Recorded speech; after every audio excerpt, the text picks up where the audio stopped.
네, 다들 준비하느라고 고생하셨습니다. 오늘은 주로 과학기술, 정보, 방송, 그다음에 개인정보 이런 부분에 관계된 기관입니다. 사실은 거의 대부분 인공지능과 관계되어 있다고 보여집니다. 전 세계가 인공지능 때문에 문명사적인 대전환에 처해 있다고 생각이 됩니다. 저는 인공지능이라고 하는 게 인류가 불을 발명한 거 또는 전기기관을 발명한 거 거기에 거의 준하지 않나. 전기를 발명한 거 이런 수준.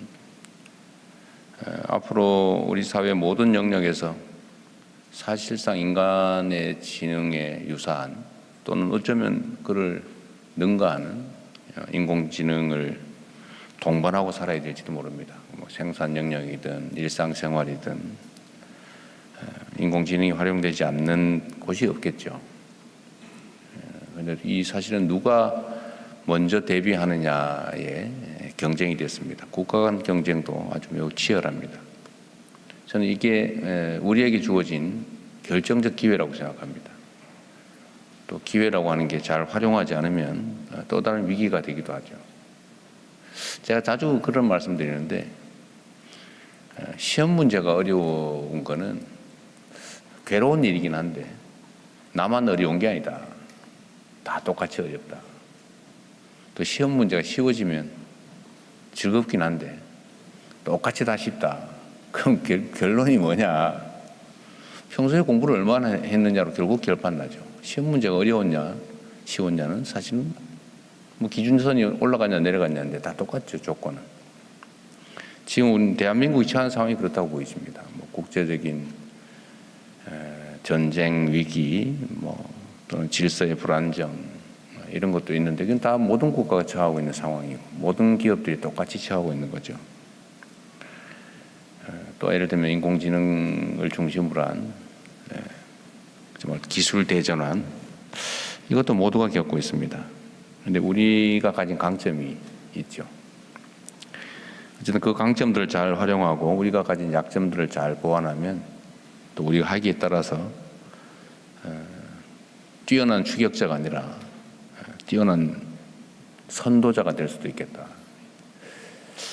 반발짝 빨리 가느냐 반발짝 늦느냐는 큰 차이가 없어 보이긴 하는데 사실은 앞서느냐 추격하느냐는 결정적 차이가 있죠. 조금이라도 앞서면 선택할 수 있습니다. 무한한 기회를 누릴 수 있다. 우리가 가야 될 새로운 길이라고 생각합니다.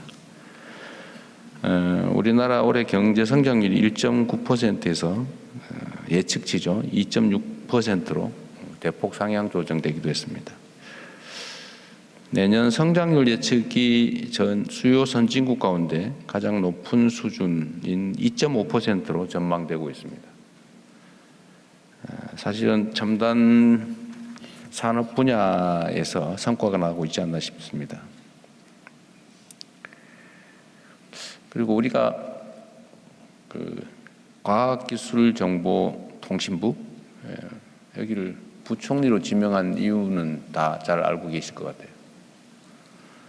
과학기술이 존중되고 과학기술이 발전한 나라는 흥했죠.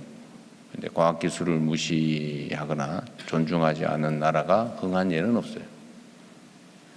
그래서 우리도 과학기술 중심으로 실질적으로 좀 전환해야 되겠다 해서 과학기술부를 부총리로 격상했는데 그 취지를 잘 이해해서 우리 과학기술부가 주어진 책임을 잘 이행해 주기 바랍니다.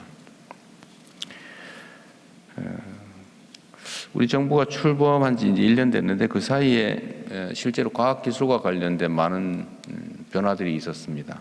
첫째가 과학기술 혁신 생태계를 정상화했죠. 사실 있을 수 없는 대규모 R&D 삭감이나 또는 과학기술 분야에 대한 난폭한 대처 이런 것들이 많이 시정됐습니다. 회복하는 데 시간이 꽤 걸리긴 했는데 꽤 많은 성과를 냈던 것 같고 최근에는 정부 정책 방침에 호응해서 민간의 첨단 기술 산업 분야에 대한 대대적인 투자도 이끌어냈습니다. 대한민국뿐만이 아니라 전 세계가 놀랄 만큼의 새로운 비전을 발표했다고 생각됩니다. 그게 현실화될 수 있도록 만드는 것도 우리의 몫이겠죠. 특히 과학기술정보통신부 역할이 크다고 생각됩니다. 우리 부총리님 막 부담 확 되죠? 네, 뭐 부담도 별로 되지만, 부담이 이 표정이 별로 부담되는 표정이 아니에요. 네, 또 잘할 수도 있습니다. 네, 잘하고 계세요 지금. 네, 감사드리고요. 그리고 이게 인공지능 시대에 가장 중요한 게 사실 데이터인데, 이 데이터는 양면이 있죠. 매우 유효한 중요한 산업 발전 원료이기도 한데 또 한편으로는 개인의 인격, 인권과 관련된 또 재산과 관련된 매우 중요한 분야죠. 개인정보 침해가 생기지 않도록 또 국민의 안전과 재산이 개인정보 침해로부터 악용으로부터 위협받지 않도록 하는 게 중요하겠습니다. 개인정보보호위원회 지금까지 잘해주고 계십니다. 앞으로 좀 더 잘해주시고요. 그런데 이 조화를 잘 이루어야 될 것 같아요. 그러니까 보호에 너무 치중해서 데이터 활용이 어렵게 된다든지 또는 너무 활용에 치중하다가 개인정보 보호에 위협이 된다든지 이 균형점을 정말 잘 찾아야 될 것 같습니다.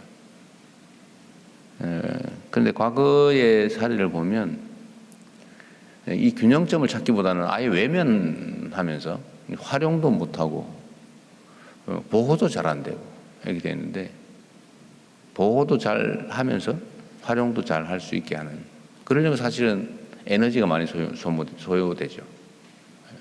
정성과 애정, 실력이 필요하죠. 잘 챙겨주기 바랍니다.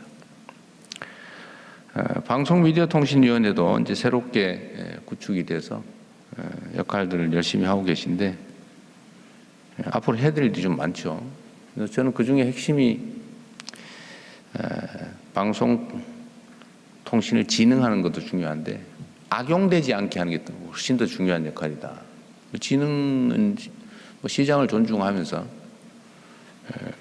필요한 지원들을 해나가면 될 텐데 문제는 허위 가짜 정보를 악용해서 사적 이익을 취하거나 아니면 정치적 공격 수단으로 삼거나 아니면 사회적 분열 갈등을 촉발하는 그런 부분에 대해서 규제 기관으로서의 역할을 정말 잘해야 될 것 같습니다. 가짜 정보 또 허위 선동에 의한 사회 갈등 그로 인한 사회적 비용이 너무 크지 않습니까? 이게 예를 들면 합리성을 다 잃어버리잖아요. 오로지 편만 생기고 그래서 진영을 갖춰서 단단하게 뭉쳐서 서로 싸우고 거긴 진실이고 합리고 필요 없는 거죠. 오로지 나의 이익, 너의 이익 뭐 이런 것만 있는 거니까요. 근데 이거를 일정한 규범과 질서를 만들어내는 게 방통위가 할 일인 것 같습니다. 잘 알고 계실 것 같고요. 불법과 허위 조작 정보 유통에 대해서 아주 철저하게 대응하시고 예방할 수 있도록 노력해 주시기 바랍니다. 모든 국민들이 안심하고 신뢰할 수 있는 방송 미디어 환경을 만드는 게 중요한 역할일 것 같아요. 오늘 오전에는 과학기술정보통신 여기 관련된 업무 보고를 할 텐데 여러분들이 맡고 있는 역할이 매우 중요하다는 점에 대해서 다시 한번 상기해 주시기 바라고 지금까지 매우 특별한 과오 없이 많은 성과들을 내주신 점을 다시 한번 감사드립니다. 업무 보고 순서를 제가 좀 바꿔서 할까 싶은데 이 시간 제한 때문에 원래 계획된 거와 반대로 개인정보보호위원회, 그 다음에 방송미디어통신위원회, 그 다음에 마지막으로 과기정보통신부 이렇게 하도록 하겠습니다.